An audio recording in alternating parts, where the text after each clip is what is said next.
नमस्कार. बातमी आहे एफडीएच्या कारवाई संदर्भातील. गरजेपेक्षा जास्त औषधे खरेदी करण्याची सक्ती मेडिकल स्टोअरला करता येणार नाही. मेडिकल स्टोअर आणि ग्राहक यांच्या संदर्भात मोठी बातमी आहे. मेडिकल स्टोअरमध्ये औषध घेताना अनेकदा डॉक्टरांनी सांगितलेल्या आवश्यक गोळ्यापेक्षा जास्त औषधे घ्यावी लागतात. मात्र आता अशा प्रकारे ग्राहकांना सक्तीने पूर्ण स्ट्रीप खरेदी करण्यास भाग पाडण्याच्या प्रकारावर अन्न व औषध प्रशासनाने कठोर भूमिका घेतली आहे.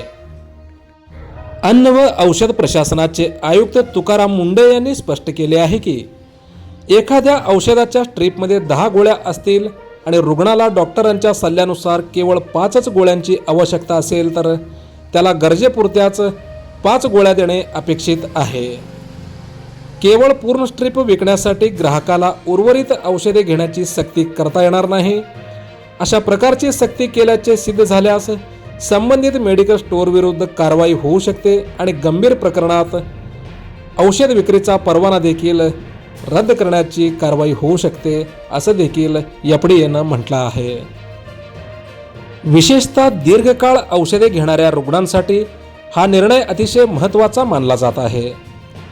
अनावश्यक औषधे खरेदी केल्यामुळे रुग्णांचा खर्च वाढतो आणि काही वेळा न वापरलेली औषधे घरात पडून राहतात.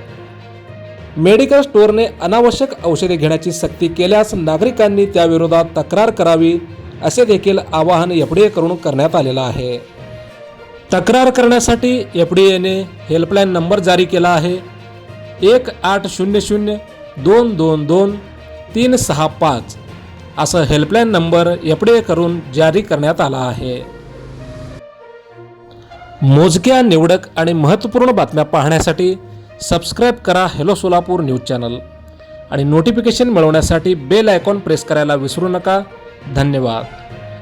आणि ही जर बातमी आपण इंस्टाग्राम किंवा फेसबुकवर पाहत असाल तर पेजला फॉलो करायला विसरू नका. धन्यवाद.